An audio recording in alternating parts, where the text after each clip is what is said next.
Alright, you beautiful peoples, welcome to Cheapskate Gaming News and Tech Reviews, and this is a weekly news roundup ending on Friday, October the 9th. So first up this week we got the PS5 teardown. I did do a little video of this, basically just doing a little overview, so if you want to see that you can have a look at my video that I did previously. I think I did it, was it Wednesday I think it came out. And just to point out, I would like to say that I didn't get to mention in the video was we get to see where the NVMe drive is going to be put, or your extra storage expansion will go, and it does look like there's enough space in there to put a new NVMe drive that's got a little bit of a heatsink. There looks like there's about an inch or more gap for a heatsink or something like that to go in there, so it doesn't look as tight or as compact as initially PlayStation sort of made out that only certain drives would be compatible. Now apparently one of the first drives that will be compatible with PS5 is just about to release, and Western Digital are going to be doing it, and that is the model SN850 Western Digital Black.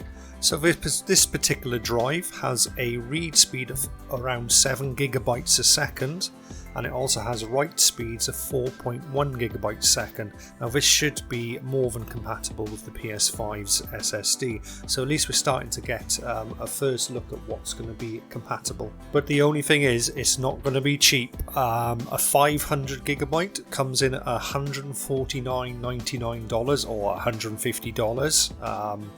The 1 terabyte one comes in at $230, and a 2 terabyte is a whopping $450.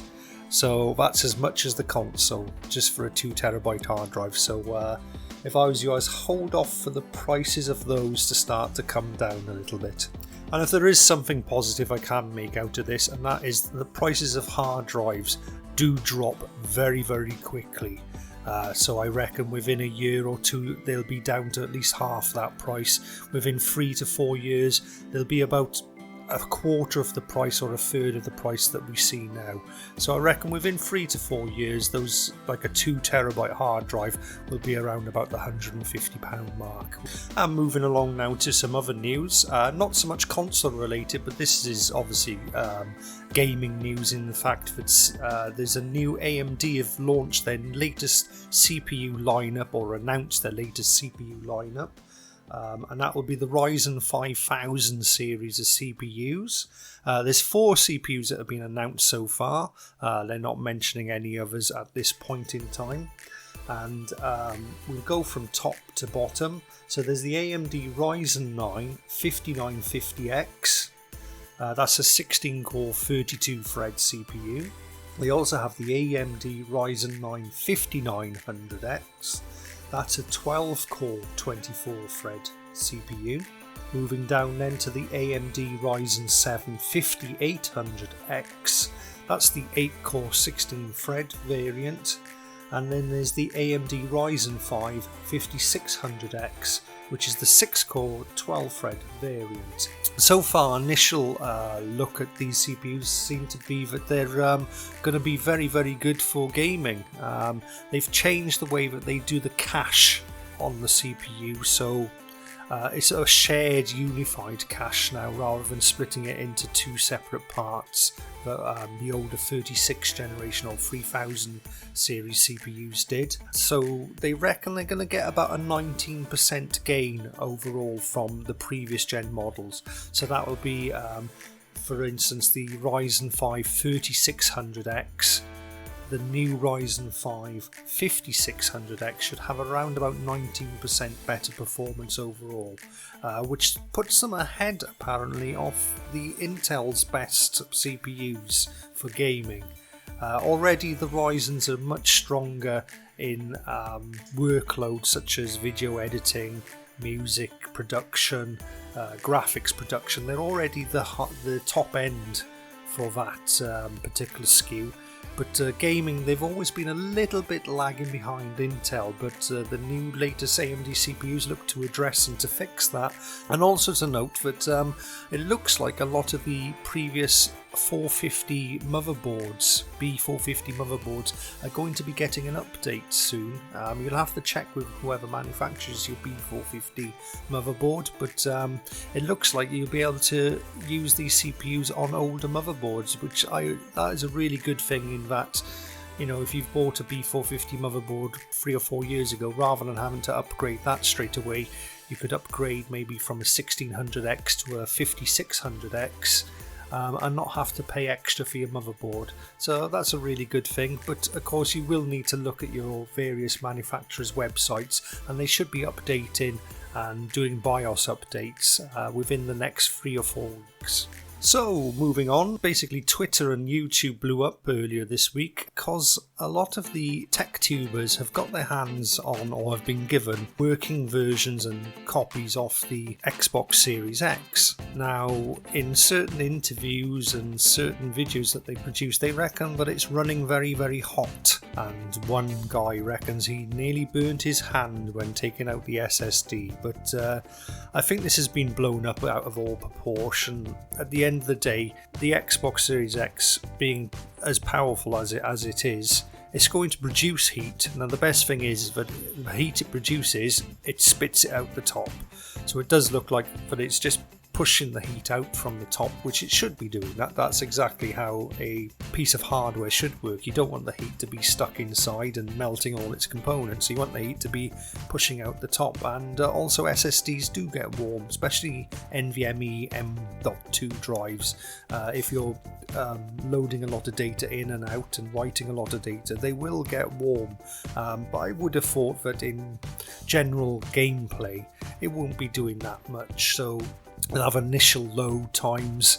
Once it's done its loading, then there'll be a little bit of streaming back and forth between the M.2, and that's not going to really create too much heat. So I think there's been a little bit of overkill about this Xbox Series X making a lot of heat. Although there is one concern I do have, and that is with its design and form factor. But it looks like it's designed to be stood up. We can see that all the articles and all the videos that Microsoft have ever shown off about the Xbox Series X, it's always standing up as a sort of tower console. Now it can be put on its side. It has little rubber feet that allow it to be put on its side. Now this is where I would get a bit worried. If it is a lot of heat being produced by the console and you're lying it on its side, then will the fan be capable of withdrawing the air and pushing it out through the side as efficiently as it would be standing up? This isn't a concern I'd have for the PS5, because it looks like actually the PS5 doesn't matter which way round you're going to put it, but that fan is a blower style fan where it blows and pushes, whereas the Xbox looks like it's more of a suck fan where it's sucking air from the heat source out. But that's just the only concern I do have about this sort of drama that's been building up on YouTube about the Xbox and the heat. If you're standing up, I don't think there's going to be a problem, but if you're lying the Xbox down, that might be a little bit less than desirable.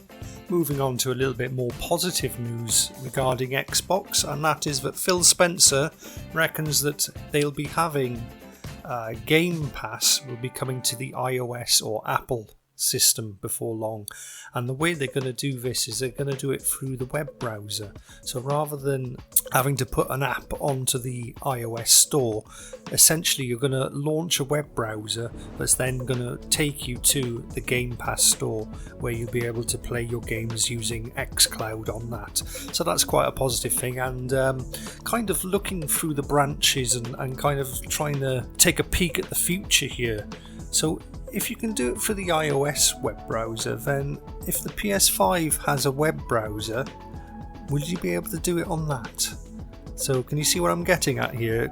Will Game Pass be actually available through the web browser on a PS5? Now that could be quite interesting. Okay, that hasn't been confirmed yet or anything. I'm just kind of thinking outside the box, but it has been confirmed that Phil Spencer has said that they're going to try and bring it to the iOS and Apple platforms. So that's a little bit of a positive news for Xbox there. And moving on to some games news, Apex Legends got an update this week across all platforms, and basically they've enabled crossplay. Now, I did have a go of this myself, and certainly the first night they enabled it, I can only say that it was an absolute mess. I was playing it on PS4. I do play it on PC and PS4, and personally I wasn't that looking forward to it at the first place, and all my fears were obviously brought to the forefront when it did happen, and it was an absolute mess. The games were lagging, games were dropping out. Like I remember I was with one team, we got to the final four, and all of a sudden the game just crashed and everyone in the server got thrown out. And that happened quite a few times. It didn't matter so much when it happened early on in the game, but especially when you get to the top 10, top 5, and it happens, that's extremely frustrating. So I'm not a big fan of crossplay across PC, PlayStation, Xbox, whatever else that Apex Legends is running on. Essentially, the PlayStation version of Apex Legends doesn't have a problem with matchmaking. You matchmake in seconds. The PC, yes, is a little bit slower on matchmaking, but it doesn't take more than 20, maximum 30 seconds to find a match. So I don't really understand why they've decided to make this a cross-play game. What I would like would be the opportunity to opt out of cross-play. That would be what I prefer. Now, I know in certain games you can't do that. I know Fortnite's a game where you can't opt out, and that kind of, for me, ruins that game too. But I don't know. If you an Apex Legends player and you actually like the idea of crossplay, then let me know what you thought about it down in the comment section below. And to round up this week's news, I'd just like to talk about how successful that Genshin Impact has been. It's had millions and millions of new downloads, especially now it's been out across the consoles as well. Well, it's out on PS4, PC, and it's also out on Android, so it's just recently released on PS4. There are plans to bring out an Xbox version, and apparently they're probably going to bring it to Switch as well, so that's good news on all fronts there. As a game, it's got a very Zelda look to it, although doesn't really play like a Zelda game. You've got so basically it has a party dynamic where you build up a party of players, a bit like a Final Fantasy game, and each of those party members can then give off different spells or different attacks, and you mix up, quickly swapping between party members, you mix up the attacks to give things like ice and fire creates melt, so you can melt an opponent, and that's the core sort of gameplay of the fighting mechanic. But there's a lot more about the game than that. There's a huge amount of exploration involved. There's a huge collectathon involved in the game. There's plenty of loot. Loot just keeps coming from every corner and aspect, and nearly everything in the game has a purpose. So you're not just collecting crap for the sake of collecting it. You're collecting it because you do use it, either use it as part of ingredients, or you can use things like spare or excess weapons to upgrade your better weapons. Everything has a purpose, and that's a really good thing. I'm really enjoying that part and aspect of the game, and for a free-to-play game, it's one of the better free-to-play games out there, and there hasn't really been a really good RPG free-to-play game on the marketplace that I can think of. So if you've got about 20 to 30 gigabytes free on your hard drive, I seriously recommend downloading and having a quick go on Genshin Impact. You will not regret it. Give it 5 to 10 hours to get into the game. Oh, and by the way, I will like to say that if you're interested in multiplayer, you will have to get to Adventure Rank 16 in the game to do that. Now, I've only got to about 15 or 14 at the minute, and I've put about 10 hours, maybe 12 hours into the game, so it's not something you can just download and start playing with your friends. You're gonna have to grind through the story part of that game, but it's not a bad thing. You'll enjoy the story part, and then once you get to Adventure Rank 16, you can start then to enjoy multiplayer aspect and join your friends in fights and dungeons. So that about does it for my weekly news roundup this week. Thank you very much for your view. I've been Glyn, and this has been Cheapskate Gaming News and Tech Reviews. And until the next one, we'll see you later. Bye now.